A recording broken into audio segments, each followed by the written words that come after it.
pila. Gabi na, pero mahaba pila. Dami kong pinalagay na rice. Kapag debate pa ako dun sa bata, balik na lang daw ako. Sabi ko, hindi na ako makakabalik. Pag nakalatag na yun, bigay mo. Binigay naman.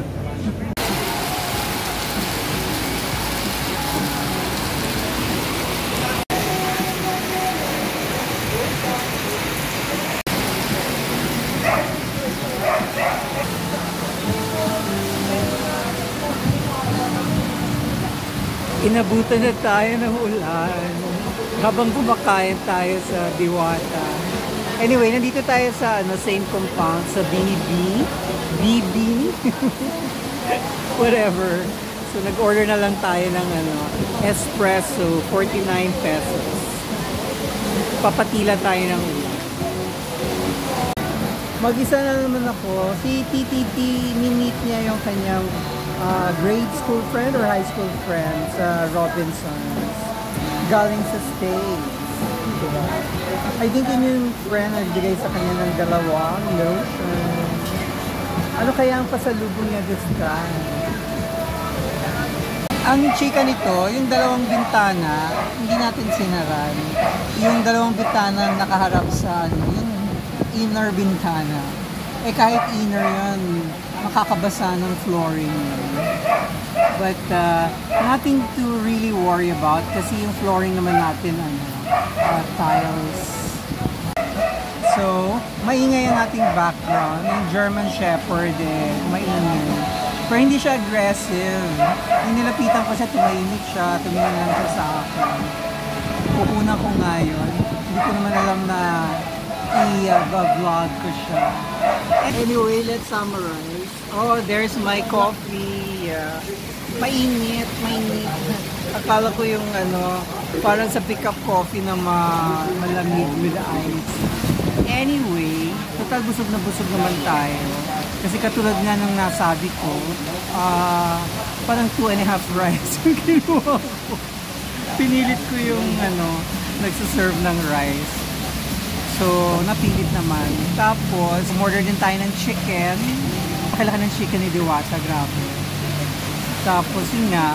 So, ang sisti pala, akala ko, ang i-a-la carte ko yung chicken. Sabi ni Sister Hood doon, yung pares ang i-a-la carte. So, order ako ng chicken na 120. So, chicken, rice, and drinks yun. Plus, ang a la carte is the pares.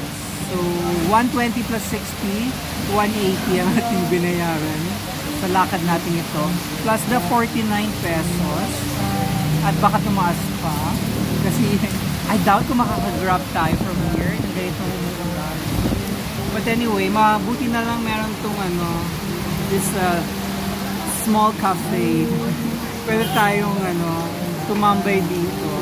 Maraming pumupunta dito. Ako lang yata naglakad.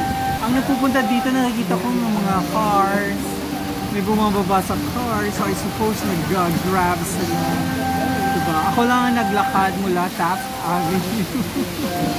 Nagdala ako ng notebooks ko. Mag-journal sana ako. Tsaka mag-affirmation.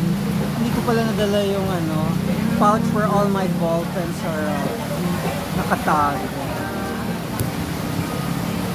Senior moment. Oh my God!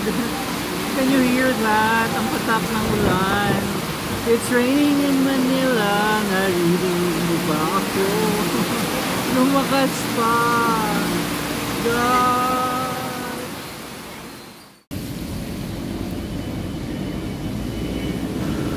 Buti na lang tumila yung ulan. So, pwede na tayong maglakad. Pero may konting ambon.